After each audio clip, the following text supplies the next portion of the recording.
Welcome back to my channel. And for this video ay gagawa ako ng review sa Left3 BJ5710 na helmet na in-unbox ko. Makikita nyo yan sa pinakaunang video na in-upload ko. Sa mga hindi pa nakakapanood, ilalagay ko yung link sa baba. And sa mga nanood na, maraming salamat. Kung bago ka pa lang sa channel ko, huwag kang mag-alala kasi bago pa lang din yung channel na to. So, click mo na ang subscribe button, like, share, and click on the notification bell para updated ka sa mga next kong videos.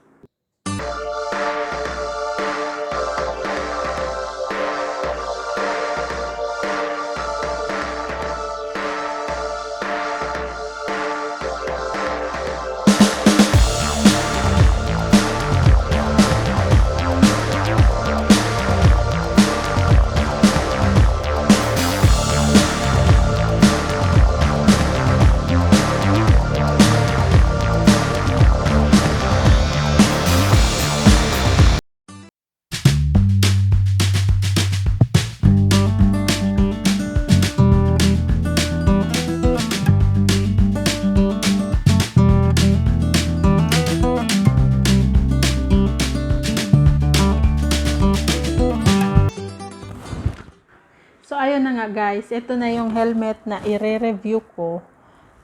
Yung Left3 BJ5710. Ayan. So, nabili ko tong helmet na to sa Lazada nung nag-bounce back sale sila. So, nakuha ko lang siya ng almost 2,700. 2,698.77 kung tama ang pagkaalala ko. Kasama na dun yung shipment niya.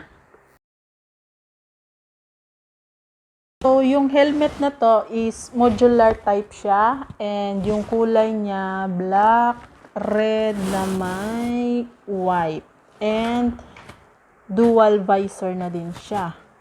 So, kung makikita nyo sa mga previous vlogs ko, suot-suot ko na siya. Ayan. So, ito. Medium size to.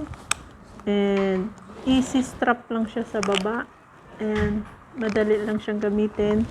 And then, dual visor siya. Ayan.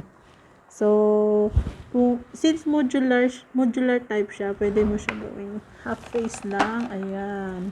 And ito, kasi pag minsan mainit and gusto mo yung half face ka lang, ito yung protection niya. So, kung gusto mo din naman na wala, yan siya. Oh, yan, fit na fit. And easy strap lang siya, madali siyang gamitin. Ganyan. So, pag gusto mo naman na full face yung paggamit mo, especially pag mga long distance ka, ayan, pindutin mo lang yan dito. Pindot lang best. Then, ayan.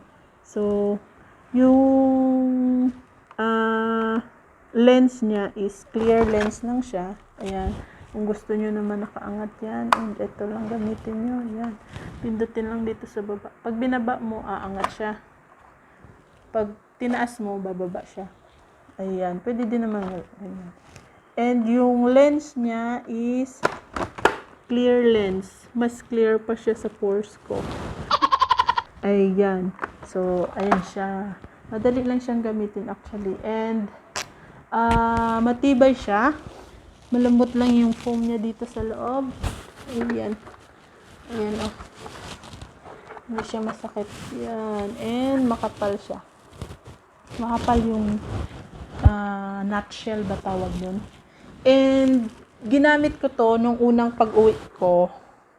So, sanay kasi ako sa full face na helmet. So, syempre, umuulan nun. Nagsilong muna ako. And then, nilagay ko yung helmet sa side mirror ng motor ko. Eh, nakalimutan ko, naka-half face siya ganun. Nilagay kong ganun. Nahulog. Ay, nahulog. Log. Parang, parang bigla na lang. Nasanay kasi ako na ganun. Yung nilalagay ko lang yung helmet.